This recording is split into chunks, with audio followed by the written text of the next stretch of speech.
கோபங்கள் நிறைந்ததுதான் வாழ்க்கை. ஆனால் அதை கட்டுப்படுத்த வேண்டும். நமக்குள் இருக்கிற ஆவியானவர்கிட்ட நம்ம ஒப்படைச்சிட்டோம்னா அவர் நம்மை கண்ட்ரோல் பண்ணி விடுவார். கோபத்தின் அடுத்த கட்டத்துக்கு நேராக நம்மை நடத்த மாட்டார், சாந்தத்தை கொடுத்து விடுவார்.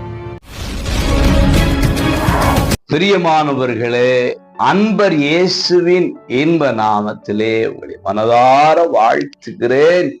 இயேசப்பா உங்களை ஆசீர்வதிப்பாராக. கொலோசியர் 3:8 மூர்க்கத்தையும் விட்டு விடுங்கள். கோபத்தின் உச்ச கட்டத்துக்கு பெயர்தான் மூர்க்கம். அங்கு அன்பை பார்க்க முடியாது, அங்கு இரக்கத்தை பார்க்க முடியாது. அங்கு கோபத்தின் உச்ச கட்டத்தின் பிரதிபலிப்புகள் வெளிப்பட ஆரம்பிக்கும். இதனாலதான் கொலை நடக்கிறது, கொள்ளைகள், கற்பழிப்புகள் நடக்கிறது, விரோதத்தினால் ஏற்படுகிற விளைவுகள் நடக்கிறது. ஆகவே ஆவியை சாந்தமாக்கிக் கொள்ள வேண்டும்.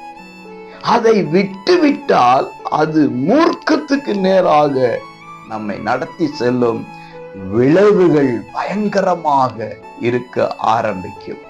ஆகவே கோபங்கள் நிறைந்ததுதான் வாழ்க்கை. ஆனால் அதை கட்டுப்படுத்த வேண்டும். நமக்குள் இருக்கிற ஆவியானவர்கிட்ட நம்ம ஒப்படைச்சிட்டோம்னா அவர் நம்மை கண்ட்ரோல் பண்ணி விடுவார். கோபத்தின் அடுத்த கட்டத்துக்கு நேராக நம்மை நடத்த மாட்டார், சாந்தத்தை கொடுத்து விடுவார். ஆகவே மூர்க்க குணம் ஆபத்துகளை விளைவிக்கும். விட்டு விடுவோம். தேவனை தரித்து கொண்டவர்களாக, கோபத்தை கட்டுப்படுத்துவதாக வாழ்ந்து ஆசீர்வாதத்தை பெறுவோம். God bless you.